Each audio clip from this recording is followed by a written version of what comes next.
야고보서 강해 계속 이어갑니다. 우리 16번째 시간인데요. 오늘은 특별히 청지기의 삶에 대해서 우리 말씀을 전하려고 합니다. 굳이 이름을 열거하지 않아도 우리나라에 아주 모범적인 크리스찬 기업들이 많이 있습니다.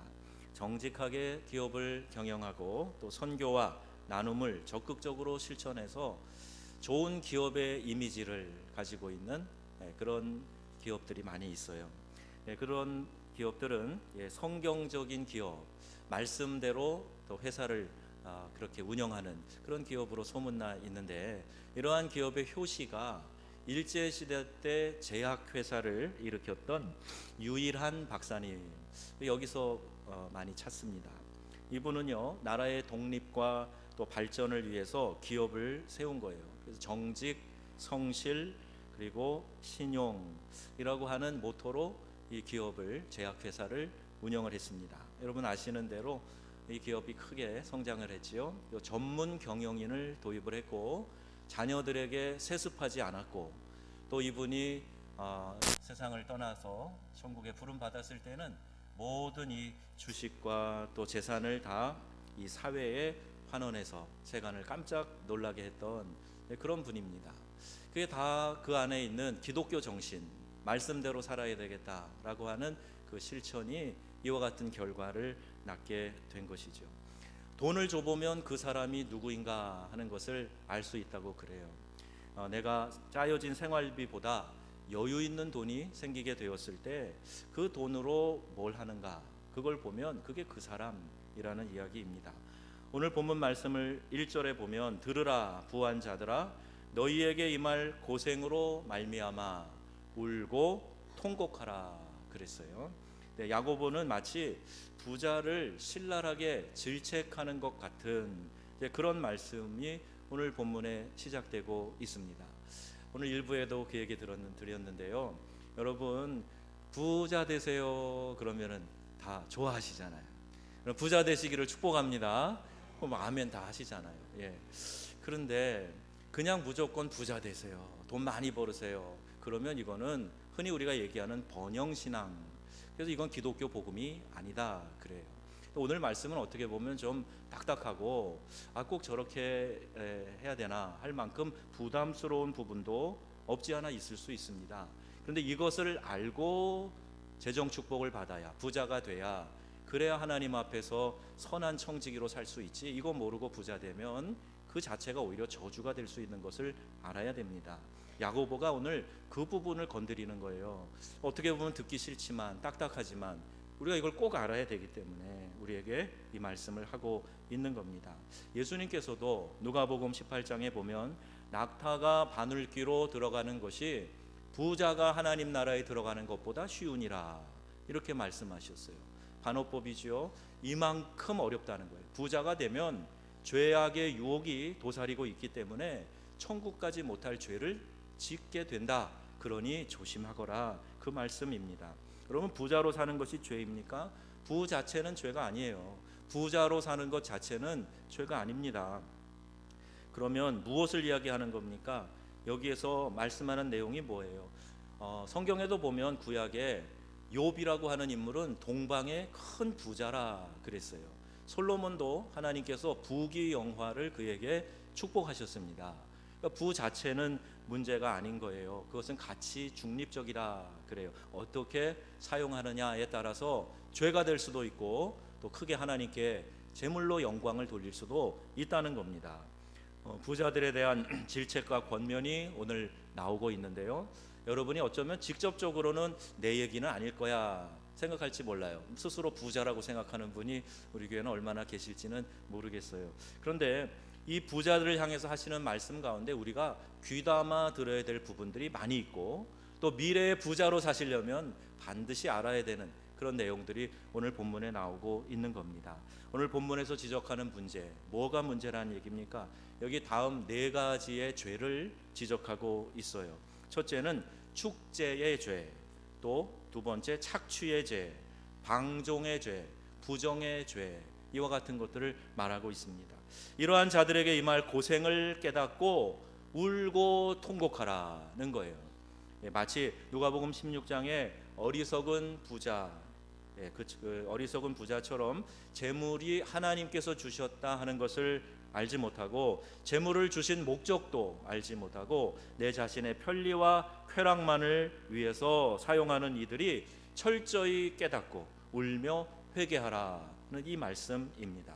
자, 첫 번째 우리 네 가지를 조목조목 좀 살펴볼게요.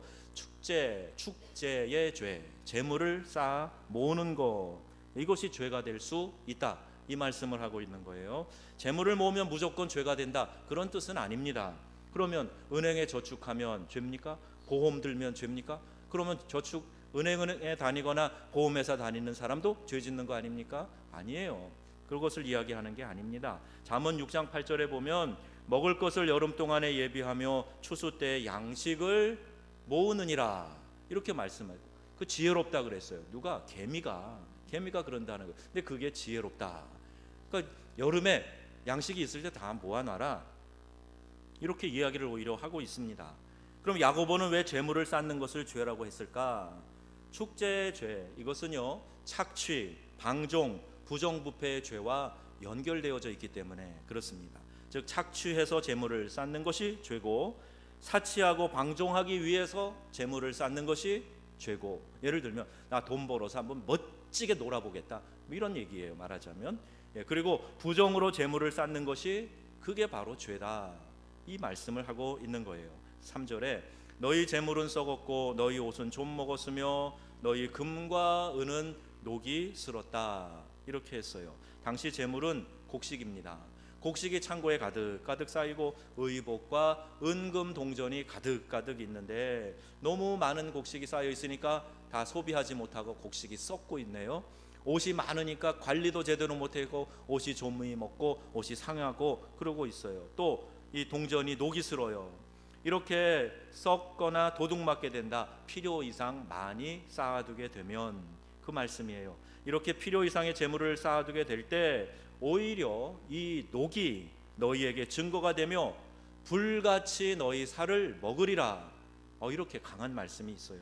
녹이 증거가 된다, 이게 무슨 말인가? 우리가 재물을 잘 사용하느냐 오용하느냐가 신앙의 척도가 된다, 이것을 말하는 거예요. 즉 재물을 잘 활용할 경우에 그 재물이 당신은 경건한 사람입니다 라고 증거를 하게 되고, 또 재물을 오용할 경우에는 쌓아둔 재물이 당신은 말만 신자지 불신자와 똑같은 삶을 사는 사람입니다, 이렇게 쌓아놓은 재물이 증거를 한다는 거예요.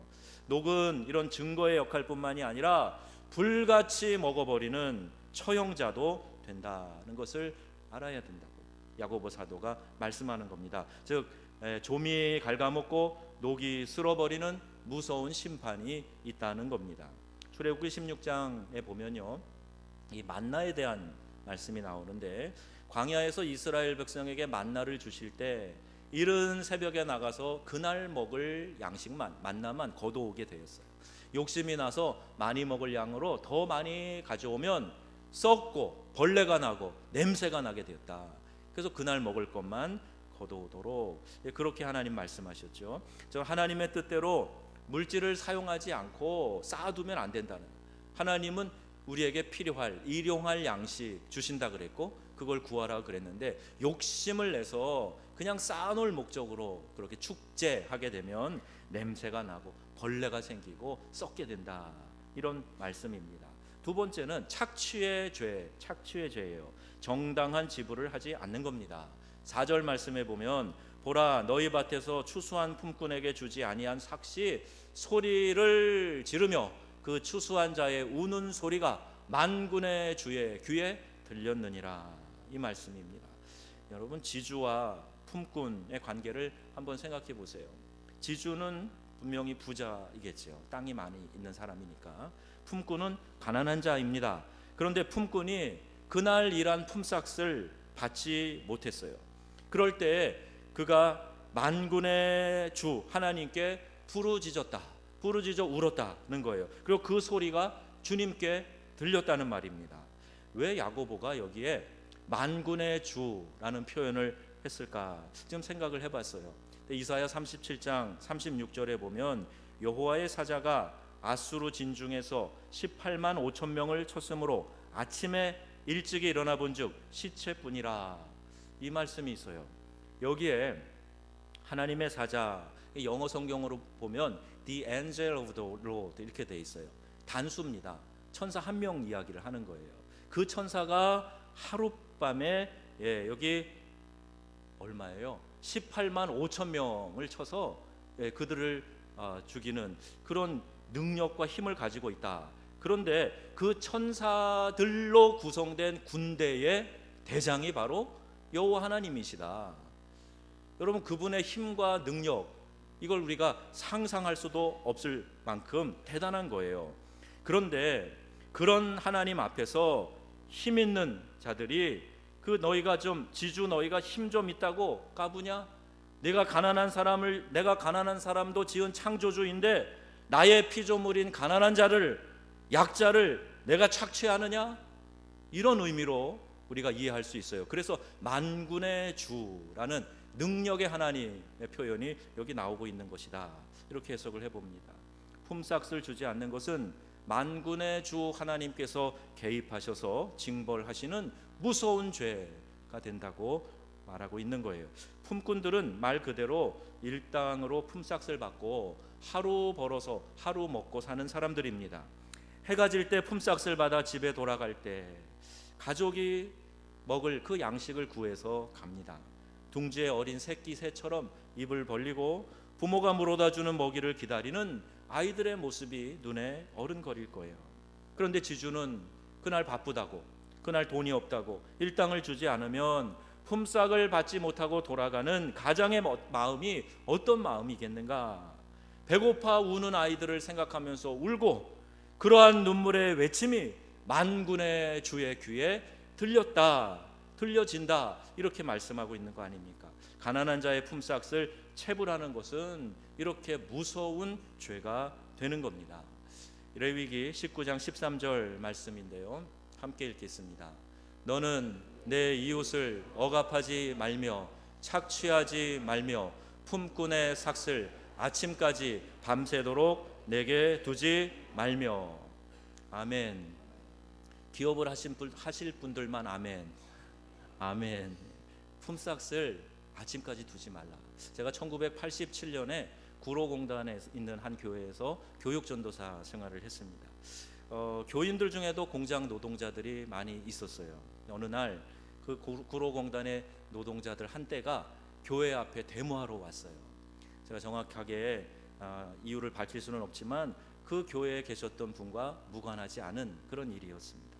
이 땅에 와서 살고 있는 외국인 노동자들을 잘 대해줘야 됩니다.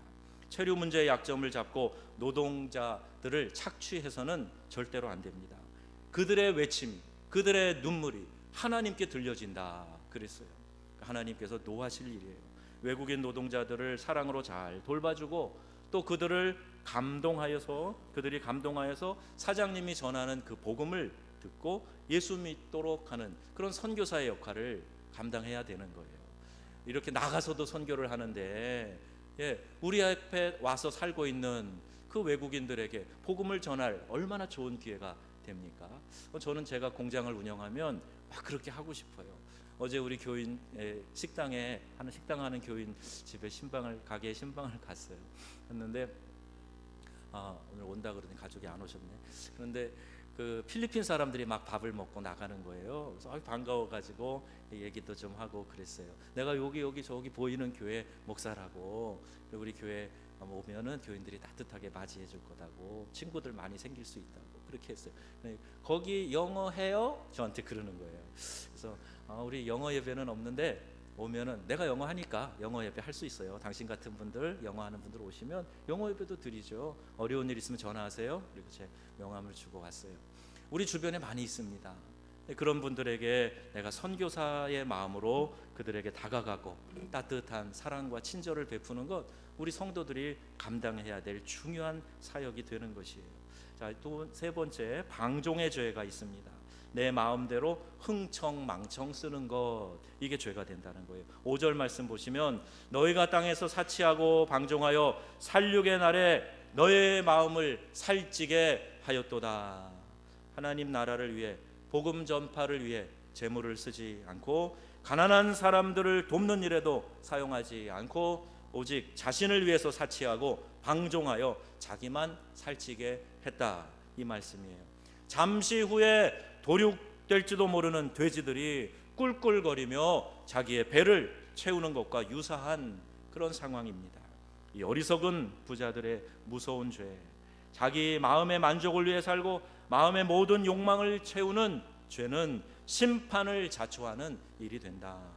솔로몬도 하나님이 주시는 부귀영화를 자기 자랑으로 삼고 향락을 일삼게 되었을 때 그때 하나님의 심판을 받습니다. 하나님이 주신 부귀영화였어요. 그런데 그것을 주신 목적이 있는데 목적대로 사용하지 않고 자기 혼자 호의호식하고 그런 향락에 빠져 있으니까 결국 그것이 올무가 되고 심판이 됐다, 그 이야기입니다. 예수님을 믿는 자들은 그 믿음으로 말미암아 구원을 받습니다. 여러분 아멘이십니까? 우리가 믿음으로 다 구원받았어요. 너희가 그 은혜로 말미암아 믿음으로 인하여 구원을 다 받았어요. 그런데 그 후에 구원받은 하나님의 백성은 분명히 상급을 위한 행위의 심판, 하나님의 판단이 있다는 것을 기억해야 됩니다. 이걸 생각하지 않으니까 내 마음대로 예수 믿는 사람이 죄짓고 그렇게 방종하게 사는 거예요. 절대 그래서는 안 된다. 성경은 우리에게 누누이 가르치고 있습니다. 하늘의 그 귀한 상급을 앞두고 이 땅에서 조금 더 배부르게 살아보려고 착취하고 방종하고 부정을 한다면 이거 있을 수 없는 일이라 야고보 사도가 강하게 이 말씀을 하고 있는 겁니다. 요한 웨슬레가 사치한 음식, 사치한 의복, 사치한 가구를 사용하지 말아라, 이렇게 경고하고 있어요. 쓸만한데 더 좋은 것, 더 비싼 것, 남들에게 더 뽐내기 위해서 멀쩡한 것 내다 버리고 새 것으로 사고 휘감고 다니고 그러지 말라는 거예요. 꼭 필요한 것으로 만족해야 할 이유, 첫째, 돈을 낭비하지 않기 위해서, 두 번째, 욕망을 키우지 않기 위해서라고 웨슬레는 말을 했습니다. 하나님이 주신 경제적인 여유로 명품 경쟁하고 자신을 위해 꾸미고 치장하는 것을 일삼으면 안 됩니다. 검소하게 살면서 하나님 나라를 확장하고 이웃을 사랑하는 일에 돈을 써야 된다, 이 이야기예요. 여러분 그런 일에 돈 쓰시기 바랍니다.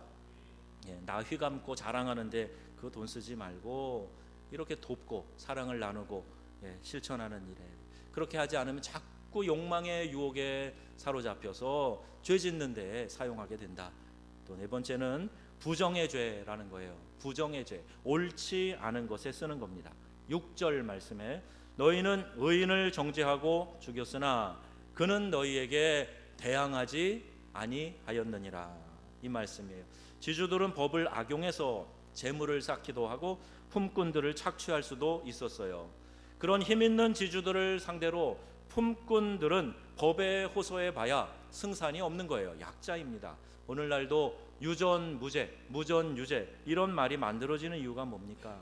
이런 악을 바라보는 야고보는 대항하지도 못하는 약자 편을 들어주라, 이렇게 말씀하고 있는 거예요. 우리 아모스 5장 12절 말씀을 같이 보겠습니다. 시작. 너희의 허물이 많고 죄악이 무거움을 내가 아노라.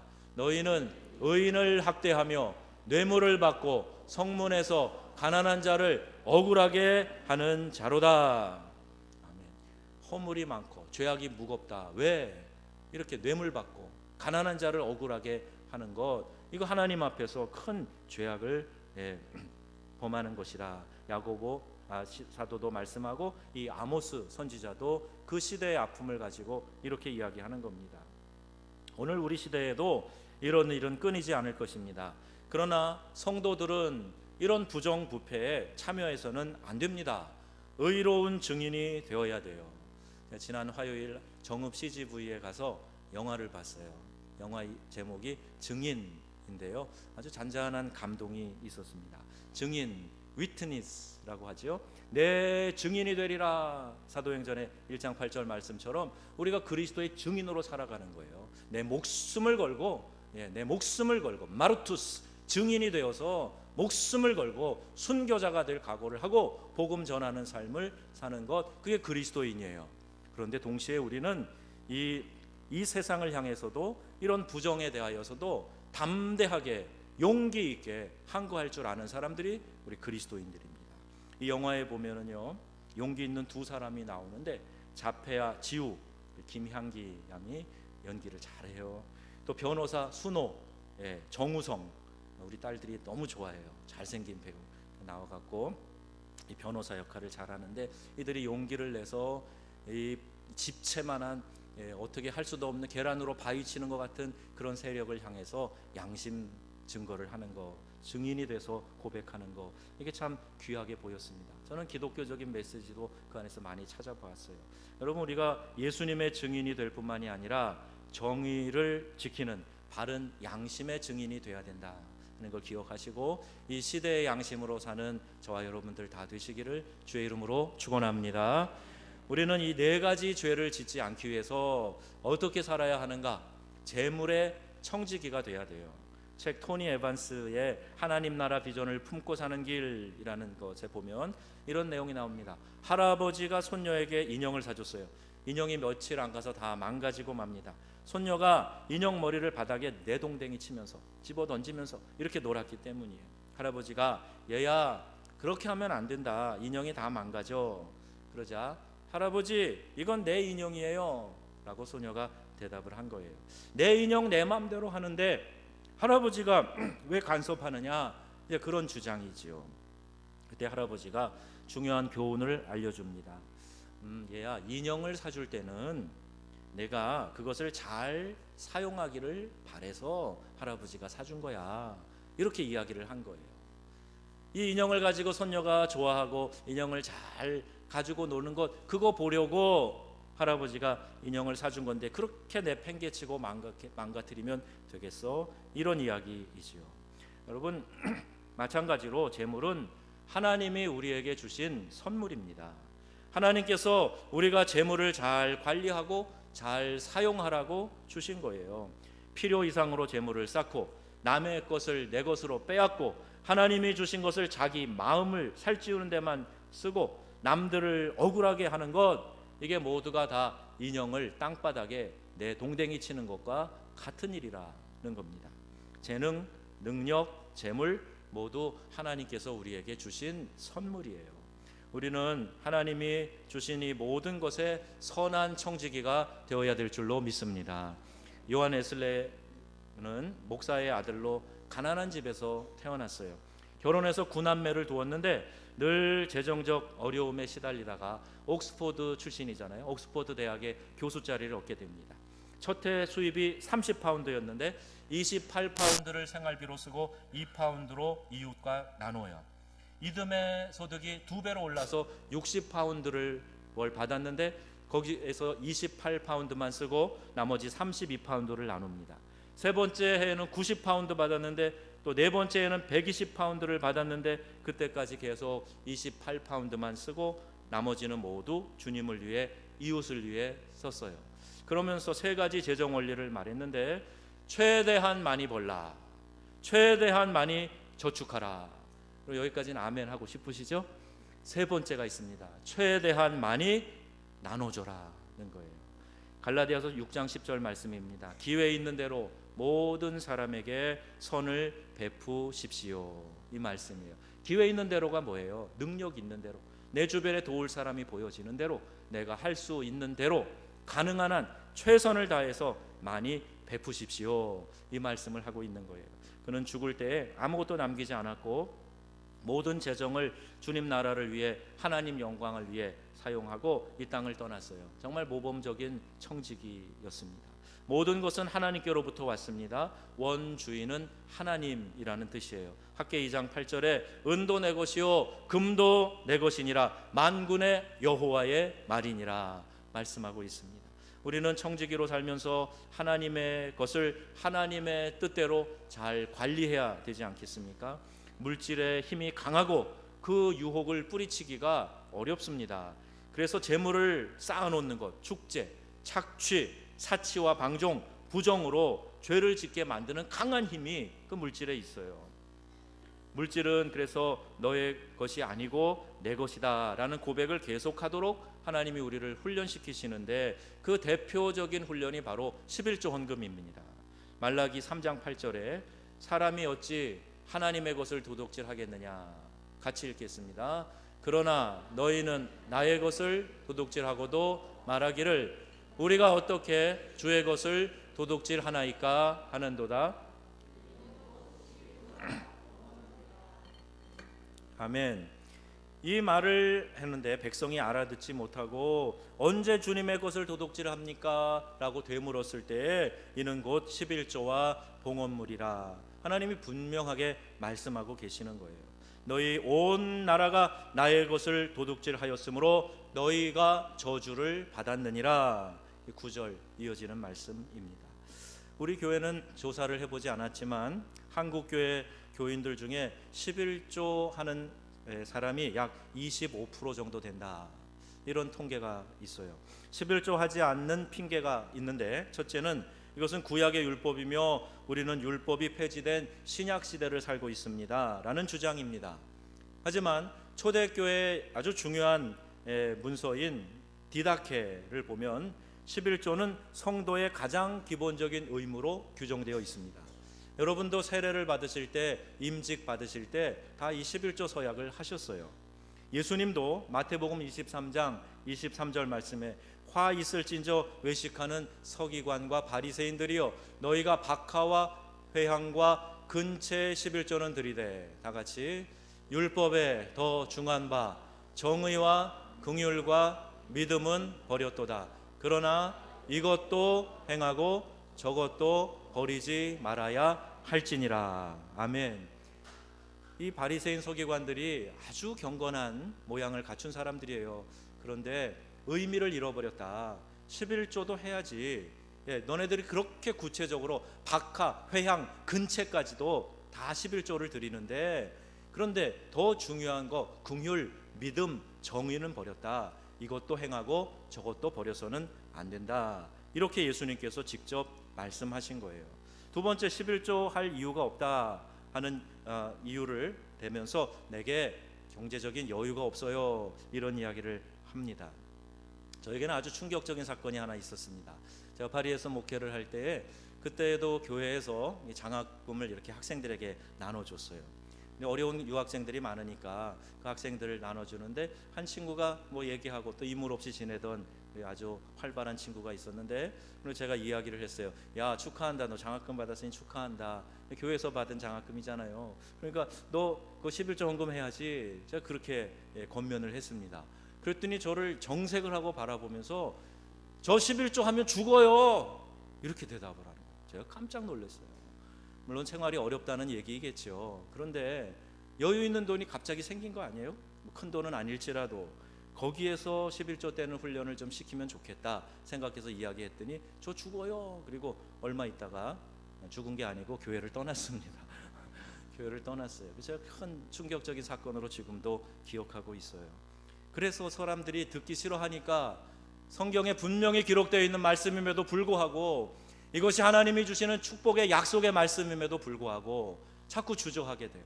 선명하게 말하기 어렵고 오해받지 않을까, 오히려 그런 고민이 되고 이런 마음이 듭니다. 여러분, 이 말씀을 말씀대로 받으셔서 하나님이 약속하신 축복을 누리시기를 주의 이름으로 축원합니다.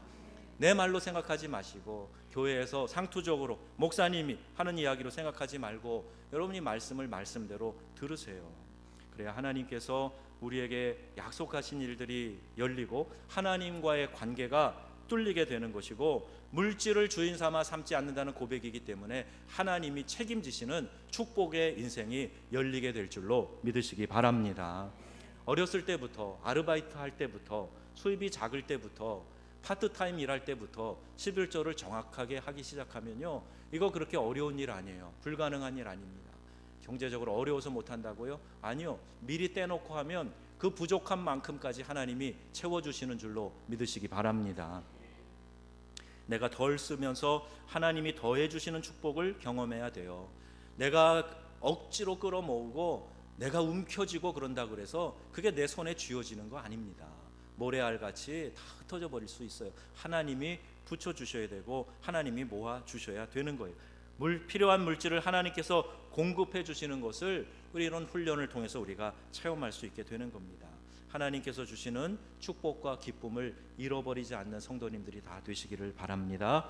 말라기 3장 10절 말씀을 함께 읽겠습니다. 다 같이 만군의 여호와가 이르노라. 너희의 온전한 11조를 창고에 들여 나의 집에 양식이 있게 하고 그곳으로 나를 시험하여 내가 하늘 문을 열고 너희에게 복을 쌓을 곳이 없도록 보내지 아니하나 보라. 아멘. 하나님은 우리가 시험할 수 없는 존재이십니다. 그런데 스스로 시험해봐라. 너희가 11조를 정확히 드리고 내가 축복하지 않나 한번 봐라. 쌓을 곳이 없도록 복을 부어주지 않는가 한번 나를 시험해봐라. 이렇게 말씀하시는 거예요. 그토록 하나님은 이 세상에 우리가 물질 주인 삼아 사는 것 원치 않으시고 하나님 주인 삼아 사는 것을 원하시기 때문에 이 약속의 말씀을 우리에게 해주고 계시는 것입니다. 그래서 하나님께 정직하게 11조 드리면 하나님은 우리에게 점점 더 많은 11조를 드릴 수 있는 축복과 기쁨을 주신다. 여러분 꼭 믿으시기를 바랍니다. 시편 16편 11절 말씀을 마지막 말씀 함께 보겠습니다. 주께서 생명의 길을 내게 보이시리니 주의 앞에는 충만한 기쁨이 있고 주의 오른쪽에는 영원한 즐거움이 있나이다. 이 말씀이에요. 제리 브리치스 한 말처럼 우리가 11조를 제대로 드리지 않고 돈을 우리 자신을 위해서만 쓰면 영적인 가난뱅이가 된다. 경제적인 여유는 당장 더 있는 것 같이 보이나 마음의 평화가 사라지고 하나님과 생명의 관계에서 통로가 막히고 축복이 내려오지 않는다. 근거 있는 이야기고 우리의 믿음의 선배들이 다 이 얘기들을 마음에 새기고 신앙생활을 잘 해왔습니다. 신명기 8장 18절 말씀 우리 다 같이 읽겠습니다. 화면에 비춰지는 대로 보시겠습니다. 내 하나님 여호와를 기억하라. 그가 내게 재물 얻을 능력을 주셨음이라. 이같이 하심은 내 조상들에게 맹세하신 언약을 오늘과 같이 이루려 하심이니라. 아멘. 재물 얻을 능력을 누가 주셨습니까? 하나님이 주셨어요. 복음이 전해지기 전에도 이 땅에는요, 큰 부자는 하늘이 낸다 이런 속담이 있어요. 그런데 하나님은 분명히 말씀하십니다. 하나님께서 우리에게 재물 얻을 능력을 주신다는 거예요. 저는 우리 교인들 가운데 큰 사업가들이 나오기를 축복합니다. 이렇게 매장을 새로 여시는 분들이나 또 새로운 사업을 시작하거나 계획하시는 분들에게 물질의 축복이 있기를 바랍니다. 오늘 이 말씀을 꼭 기억하세요. 주보에 요약되어 있는 말씀을 꼭 기억하세요. 그래서 재물이 나에게 축복이 늘 축복이 되도록, 재물이 생겨서 오히려 하나님 앞에서 그 하나님의 축복이 막히고 죄 짓는 일에 내가 동원되지 않도록 기억하셔야 됩니다. 말씀의 결론입니다. 여러분 모두 하나님께서 약속하신 생명과 축복이 흐르는 통로가 되시기를 바랍니다. 재정의 선한 청지기가 되셔서 충만한 기쁨, 영원한 즐거움을 누리는 성도님들이 다 되시기를 우리 주 예수님의 이름으로 축원합니다. 아멘.